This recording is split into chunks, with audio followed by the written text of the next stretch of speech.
Naam, karibu sana mwana michezo, karibu sana mtazamaji wa Godlex Media. Tumekuja hapa kwenye kuangaza masuala ya kimichezo, hasa zaidi kwenye kombe la CAF Champions League, na maanisha ligi ya mabingwa barani Afrika, na hasa kuangazia masuala yote ambayo ya kiufundi, lakini pia kwa namna gani wekundu wa Msimbazi Simba wamekwenda kupoteza mchezo wao dhidi ya Petro Atletico di Luanda. Bwana, kwenye mchezo ule, mara baada ya mchezo kutamatika, kumekuwa na maswali mengi sana. Sasa sisi kama Godlex Media tumekuja kukata mzizi yote wa maswali ambayo baadhi ya mashabiki wa mpira wa miguu, lakini pia mashabiki wa wekundu wa Msimbazi Simba wakiwapelekea lawama baadhi ya viongozi, lakini pia wachezaji. Kwa hiyo tumekuja hapa kwa ajili ya kuweka sawa ama kuchambua kiufundi, kiutaalamu mchezo ulikuwaje na vitu kama hivyo. Sasa moja kati ya mchezo ambao ulikuwa mkubwa sana, lakini pia mchezo ulikuwa mgumu sana kwa upande wa wekundu wa Msimbazi Simba, ni mchezo kati ya dhidi ya Petro Atletico di Luanda. Moja kati ya matukio ambayo yanaonyesha kwa namna gani ambavyo mashabiki wamelaumu kwa sababu mchezo wamekwenda kupoteza kwenye uwanja wa Benjamin Mkapa. Moja kati ya kitu ambacho kwangu mimi kiufundi nimekibaini ni kwa jinsi gani ambavyo Simba wamepoteza. Nafikiri kwenye sababu mkuu moja kwangu mimi, nafikiri haikuwa lawama kwa coach, namzungumzia Dimitri Pantev, kwa jinsi ambavyo kikosi chake alianza nacho, na maanisha first 11. Nafikiri kwenye eneo la substitution ndicho ambacho mimi nimekitazama kwa kama ndo amefeli na kumpelekea moja kwa moja kupoteana kwa wachezaji hao, jinsi ambavyo transition ikitoka, muunganiko wa timu.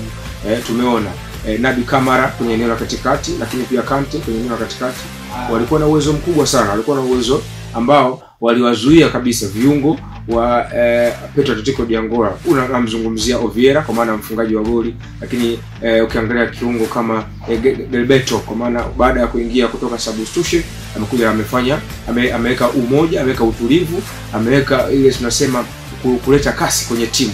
Hicho kitu ambacho mimi nimekiangazia zaidi kwenye upande wa wekundu wa Msimbazi Simba. Na Dimitri Pantev kwangu mimi sioni kama alipata shida, alichagua kikosi ambacho hakustahili ushindi, sababu kama washabiki wengi wanavyozani kwamba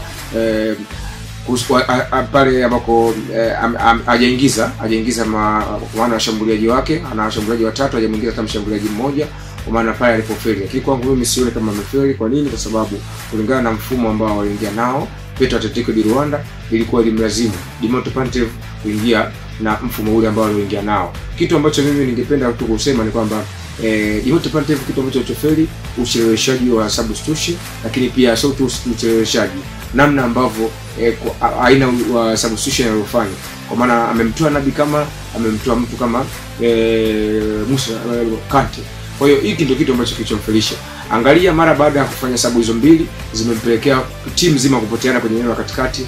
Haioni timu ikicheza, haioni timu ikifanya transition kutoka kuanzia nyuma, katikati na mbele, hauoni ile muunganiko wa kipindi cha kwanza. Kwa hiyo baadhi ya mashabiki wamekuwa wakilalamika kwenye eneo la ushambuliaji, lakini je, hebu jifikirie kipindi cha kwanza Simba nafasi ngapi wametengeneza, hawajaenda kuziconvert kwa goli. Je, kipindi cha kwanza nafasi gani ambazo clear chance ambazo unaweza kusema mshambuliaji alitakiwa awepo pale, na angekuwepo mshambuliaji angeshinda? Je, nafasi ambayo alipata Elie Mpanzu kabisa inahitaji mshambuliaji? Je, nafasi aliyopata Morris Abraham, je, inahitaji mshambuliaji? Jibu lako unaweza kupata ni sio, kwa maana ya hahitaji mshambuliaji. Aina ya mpira Simba wanaocheza, tunasema kwamba wanacheza kiumoja, wanacheza kimuunganiko. Timu nzima inacheza azifu, wanaposesi mpira huko wanaenda washambulia kwa lango la mpinzani. Tafsiri yake ni nini? Tafsiri yake ni kwamba Simba iliolazimu ama ilitakiwa wafanye kwamba kitu kinaitwa wasema code switching, kwa maana ya ile hali ya mchezo ambao wewe ukiwa kwenye box au mchezaji yote alikuwa kwenye box, anatakiwa yeye ndio anakuwa kama inside number 9, kwa maana namba 9 mshambuliaji. Mfano nafasi mbili ambazo zilizokosa za wazi kwa Morris Abraham, lakini pia namzungumzia mchezaji Elie Mpanzu kabisa, wale waliofika kwenye box ilitakiwa wao ndio wao washambuliaji wa mwisho, azaifu kama force number 9, kwa sababu timu kama Simba huwezi kumtegemea mshambuliaji mmoja. In case sasa umekutana na timu ngumu, umekutana na mechi ngumu kama Petro Atletico di Luanda, na coach anahitaji kuanza na viungo wengi katikati, inatakiwa wewe nyewe viungo mumuofe, kwa maana ya mkubaliane na kocha kwa jinsi ambavyo alipofanya mfumo wake, kwamba nyie muingie kwenye mfumo wa kocha, kwa maana ya mkipata nafasi kama zile mwende kuzikompeti zikawa goli. Hilo ndio moja kati ya kitu ambacho kwangu mimi nilikuwa naona washabiki wengi wa Simba walikuwa wanalalamika. Lakini pia kingine mitandaoni pia nimeangalia kwa jinsi ambavyo mashabiki wa Simba wakianikiza jinsi ambavyo wanamkataa, kwa maana Elie Mpanzu Kibisawala, kwamba performance imeshuka, kwamba yule Elie Mpanzu ambaye wa msimu mmoja ambaye toka ingie Simba sio yule. Lakini pia wapo wengine wamefika mbali zaidi, kwa maana ya tokea dirisha usajili, kwa maana ya Young Africans tetesi zake kusajiliwa na yeye, ndio maana performance hiyo inaonekana. Kwangu pia nakataa, lakini hatuwezi kubeza maoni ya mashabiki, kwa sababu mashabiki wao ndio wanaumia sana.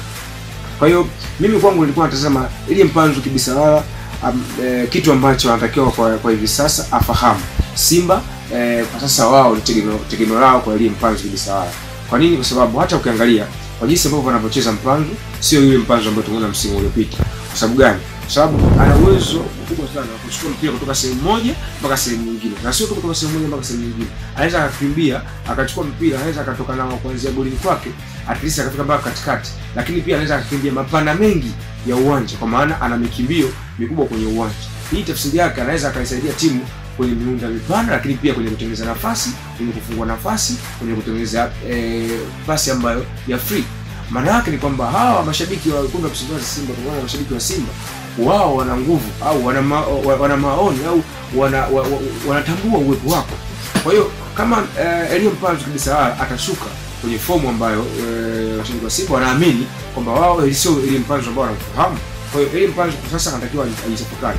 Sio mtu ambaye wa kutumia nafasi pindi anapata nafasi, sio mtu ambaye wa kukimbia kwenye maeneo mengi uwanjani tofauti na walipokuja. Lakini pia suluhisho nini yafanye? Nilipitia pia kwenye comment za baadhi ya mashabiki ya Simba pia wanazungumza kwamba kocha aondoke.